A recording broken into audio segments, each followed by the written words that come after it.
नमस्कार। आज के इस खास विश्लेषण में हम जीवन के एक बहुत ही गहरे और सच कहूं तो अक्सर गलत समझे जाने वाले विषय पर बात करने जा रहे हैं। जब किसी के साथ धोखा होता है या जब किसी की अच्छाई को उसकी कमजोरी मान लिया जाता है, तो भीतर जो एक अजीब सा तूफान उठता है ना, उससे निपटना दुनिया का सबसे कठिन काम लगता है। आज हम यही समझेंगे कि कैसे कर्म की इस दार्शनिक अवधारणा के जरिए उस गहरे दर्द और धोखे को एक शक्तिशाली आंतरिक शांति और जागरण में बदला जा सकता है। ये एक ऐसी यात्रा है जो हमें सिखाती है कि अन्याय के बीच शांत रहना कोई हार नहीं, बल्कि जीवन की सबसे बड़ी जीत है। तो चलिए शुरू करते हैं। अब सबसे पहला और स्वाभाविक सवाल जो लगभग हर इंसान के मन में आता है वो ये है कि जब भी अन्याय होता है तो उसके सामने मौन रहना अक्सर कमजोरी क्यों लगता है। ये बहुत ही मानवीय भावना है। जब सच्चाई को न समझा जाए या प्रेम का अपमान हो तो भीतर एक तेज तूफान उठता है। मन करता है कि बस तुरंत जवाब दिया जाए। ये साबित करने की एक बहुत ही तीव्र इच्छा होती है कि हमारी कोई गलती नहीं थी। खुद को सही ठहराने की ये मांग बहुत ही स्वाभाविक है और हम सब कभी ना कभी इस दौर से जरूर गुजरते हैं।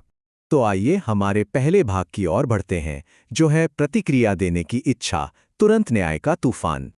यह मानवीय स्वभाव और कर्म के काम करने के तरीके के बीच का सीधा टकराव बहुत ही दिलचस्प है। एक तरफ हमारा मानवीय समय चक्र है जो तुरंत उत्तर और त्वरित बदला मांगता है।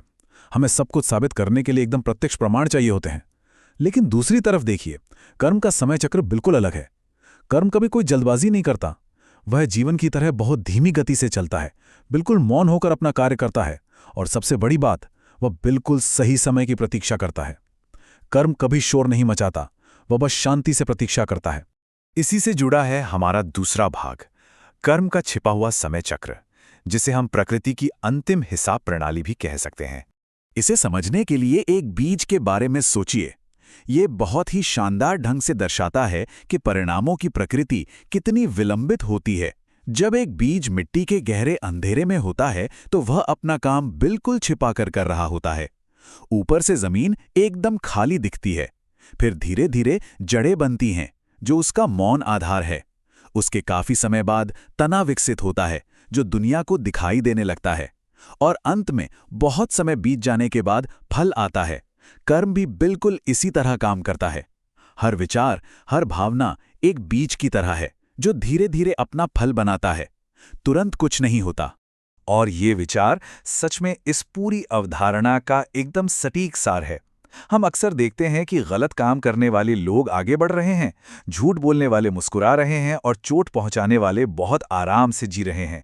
इसे देखकर मन निराश हो सकता है, लेकिन याद रखिए, कर्म कोई अदालत नहीं है जहां तारीखें तय हों। जो इंसान आज दूसरों को दुख देकर मुस्कुरा रहा है, उसे भले ही आज कोई परिणाम ना दिखे, लेकिन जीवन कभी अपना हिसाब अधूरा नहीं छोड़ता। अंतिम हिसाब होना बिल्कुल निश्चित है, बस उसका समय प्रकृति खुद तय करती है। चलिए अब तीसरे भाग पर आते हैं, सर्वोच्च शक्ति के रूप में मौन, जहां हम सच्ची सहन शक्ति का असली मतलब समझेंगे। देखिए, सबसे महत्वपूर्ण बात यह है कि चुपचाप सह जाने का मतलब हार मान लेना बिल्कुल नहीं है।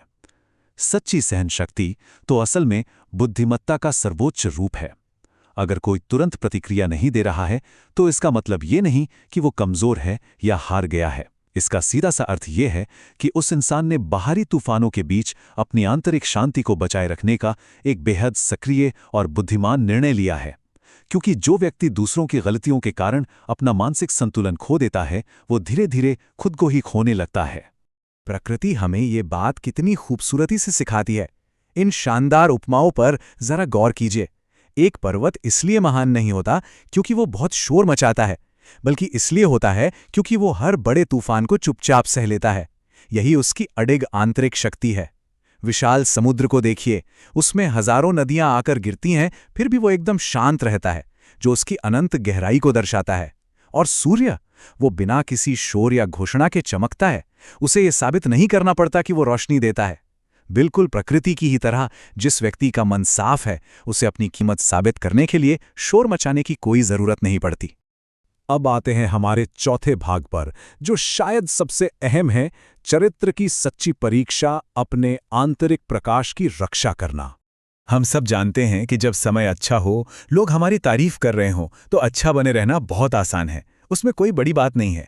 लेकिन असली परीक्षा तब शुरू होती है जब बिना किसी कारण के गहरी चोट मिले और फिर भी भीतर कोई कड़वाहट पैदा ना हो।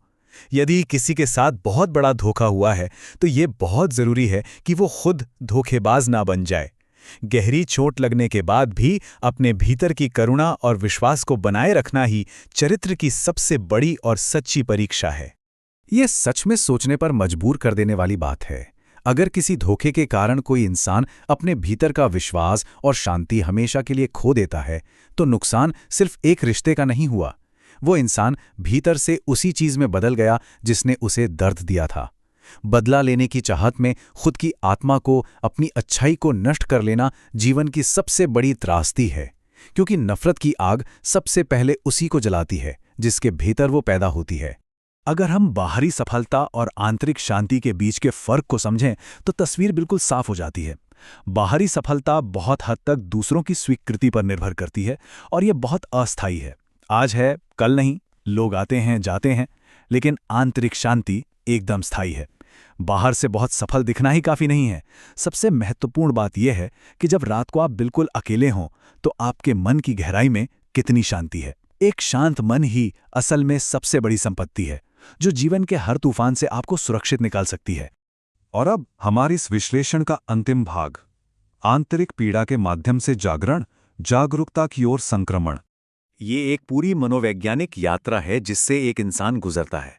सबसे पहले बाहरी धोखे और दर्द को सहना पड़ता है, फिर दुनिया के शोर शराबे से कटकर एक बहुत ही आवश्यक मौन और अकेलेपन में जाना होता है।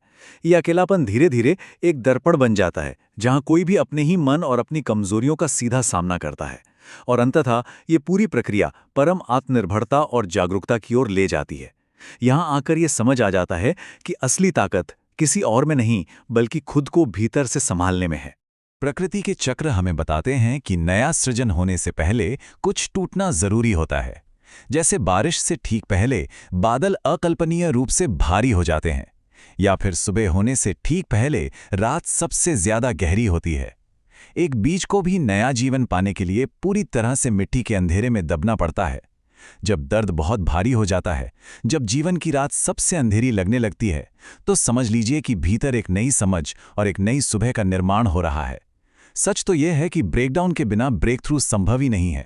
अक्सर लोग सोचते हैं कि जीवन उन्हें सजा दे रहा है, लेकिन सच्चाई यह है कि जीवन की कठिनाइयां केवल परेशान करने के लिए नहीं आती। जब तक इंसान आराम में रहता है, वह अपनी असली गहराई को नहीं पहचान पाता। दर्द और संघर्ष उन बाहरी आसक्तियों को तोड़ देते हैं जो हमें सोए रखती हैं। ये कठिनाइयां भीतर की ओर मुड़ने और खुद को सच में जानने का जीवन का एक तरीका है। दर्द सच में सबसे बड़ा गुरु है। और इस पूरी संघर्षपूर्ण यात्रा का सबसे खूबसूरत नतीजा क्या निकलता है? सच्ची करुणा। जो व्यक्ति खुद दर्द के इन अंधेरे रास्तों से गुजरा है और फिर भी जिसने अपने भीतर की रोशनी को बुझने नहीं दिया, वही वास्तव में दूसरों के आंसुओं को समझ सकता है। वो इंसान न केवल खुद जागता है, बल्कि इस कठोर दुनिया के बीच दूसरों के लिए एक वास्तविक मार्गदर्शक प्रकाश बन जाता है। और इसी के साथ हम आज के इस गहन विश्लेषण के अंत में आ पहुंचे हैं। जाते जाते ये सवाल अपने साथ जरूर ले जाइए, जो बहुत गहरे आत्मनिरीक्षण की मांग करता है। जब जीवन मुश्किल लगे तो जरा सोचिए कि क्या वे कठिनाइयां वास्तव में नष्ट करने आई हैं, या वे चुपचाप एक बहुत ही गहरे, शांत और अडिग जागरण का निर्माण कर रही हैं। दर्द को केवल एक पीड़ा की तरह नहीं, बल्कि एक गुरु की तरह देखना ही असली मुक्ति है। यह निश्चित रूप से गहराई से सोचने वाली बात है। आज के इस विशेष विश्लेषण में हमारे साथ जुड़ने के लिए आपका बहुत बहुत धन्यवाद।